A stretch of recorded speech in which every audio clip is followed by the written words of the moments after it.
लक्षवेधी चौथी सतीश चव्हाण. लक्षवेधी चौथी. सभापती महोदय, सन्माननीय क्रीडा मंत्र्यांनी काल एका लक्षवेधीवर अत्यंत चांगली उत्तरे दिली. आमचं काल खूप समाधान झालं, परंतु काही गोष्टी अजून अनुत्तरित आहेत. आज जी लक्षवेधी मी मांडली ती गंगापूरच्या संदर्भात आहे.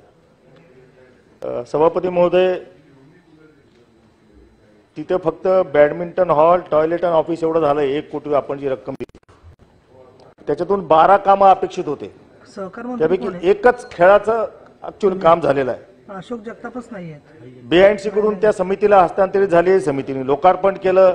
उपलब्ध काय? फक्त बॅडमिंटन कोर्ट. म्हणजे अशा प्रत्येक संकुलामध्ये अशीच परिस्थिती असेल अशी माझी जाणीव. त्याच्यामध्ये एकच मी सांगतो, ड्रेनेजचं आपण 10 लाख रुपये सांगितलं, ते ड्रेनेजचं कामच झालं नाही. मग बिल कसं उचललं ह्याचा पण आपण चौकशी केली पाहिजे.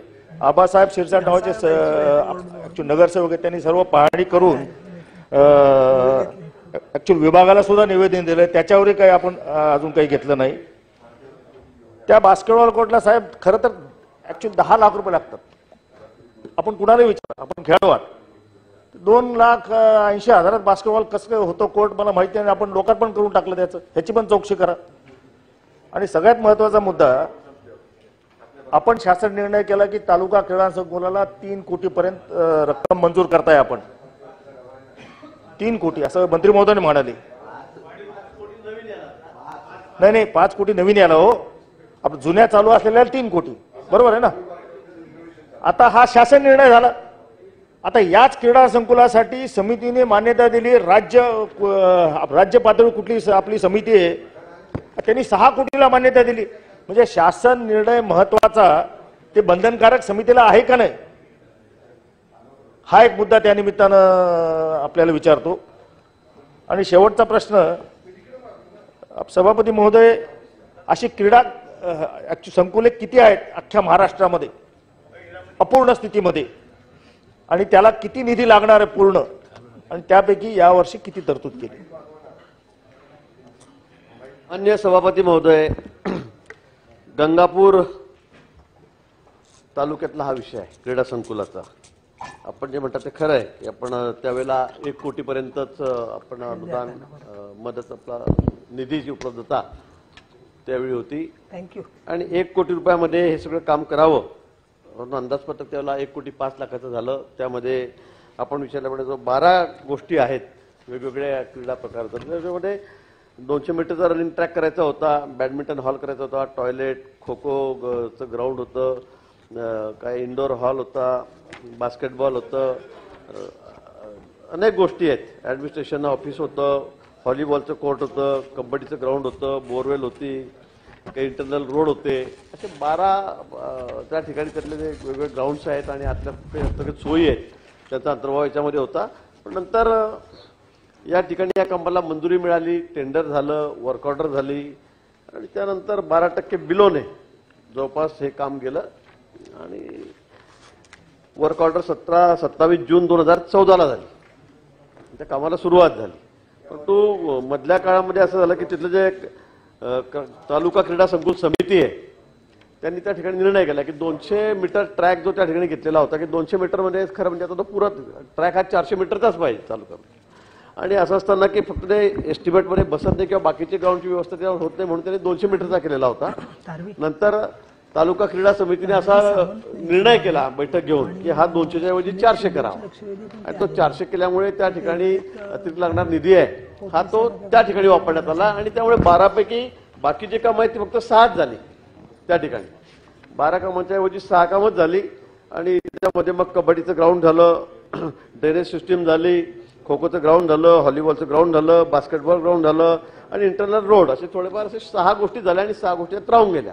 हे आपण म्हणतात ते खरं आहे, त्यात तथ्य आहे की त्याच्यामध्ये 12 पैकी 6 कामं झाली. 6 कामांवर तर हा खर्च त्या ठिकाणी झालेला आहे. तालुका क्रीडा समितीने त्या ठिकाणी निर्णय घेतल्यामुळे हा ट्रॅक 200 मीटर वाढवण्यात आलेला होता. दुसरा प्रश्न आपण त्या ठिकाणी उपस्थित केला की राज्यामध्ये असे किती तालुका, खरं आहे आपण म्हटलं तो प्रश्न अतिशय महत्वाचा आहे. आणि आपण काल उत्तर त्या सदनात दिलं की जवळपास 124 म्हणजे जवळपास 425 पैकी 155 संकुलं पूर्ण झालेले आहेत.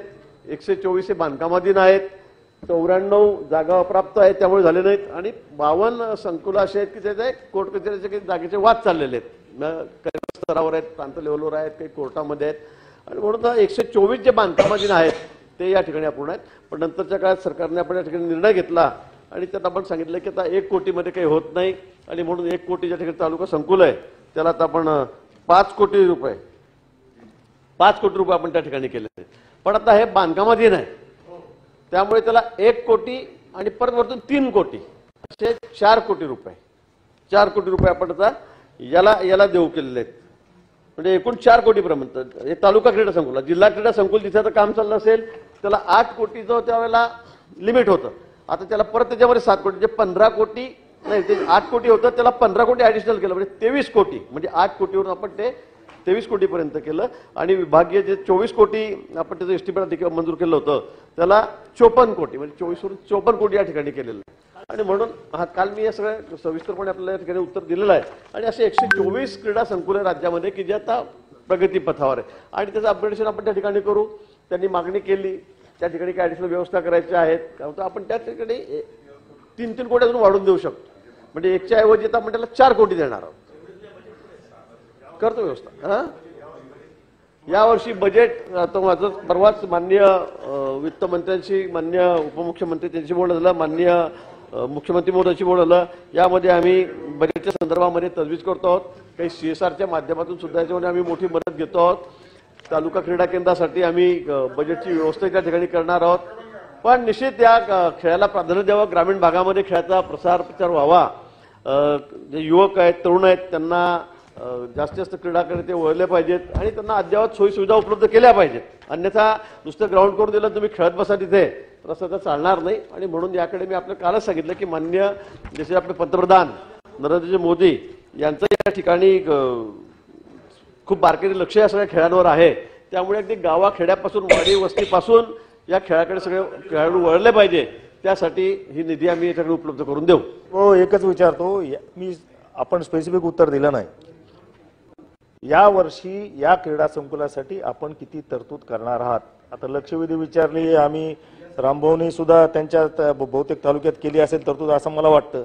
त्यामुळं या लक्षवेधीच्या अनुषंगानं आपण या गंगापूर क्रीडा संकुलाला काही घोषणा आपण करणार का? एक मिनिट. आणि असा जो प्रॉब्लेम आहे सगळ्या क्रीडा संकुलामध्ये 1 कोटीचं 6 कोटी यांनी मागितले ना आपण देतात 3 कोटी म्हणजे अजून 2.5 कोटी कमी पडणारच ना. मग ह्या बाबतीत धोरणात्मक निर्णय आपण काय घेणार? मी आधी सांगितलं सभापती महोदय की आपण 4 कोटीपर्यंत म्हणजे आता 1 कोटी दिलेत. आता आपण ऍडिशनल जिथे जुने आहेत ज्याचे काम चाललेले आहेत 124 हे जे सगळे क्रीडा केंद्र आहेत 124 जे बांधकामाधीन आहेत आता त्यांना आपण 1 आधीचे त्याचे मंजूर होते कारण 1 पण लिमिट होतं आधी 1 कोटीपर्यंत तालुका क्रीडा संकुल करा. आता आपण त्याला ऍडिशनल 3 दिलेत म्हणजे आपण 4 कोटी रुपये त्याला सगळ्यांना आपण त्या ठिकाणी देऊ शकतो.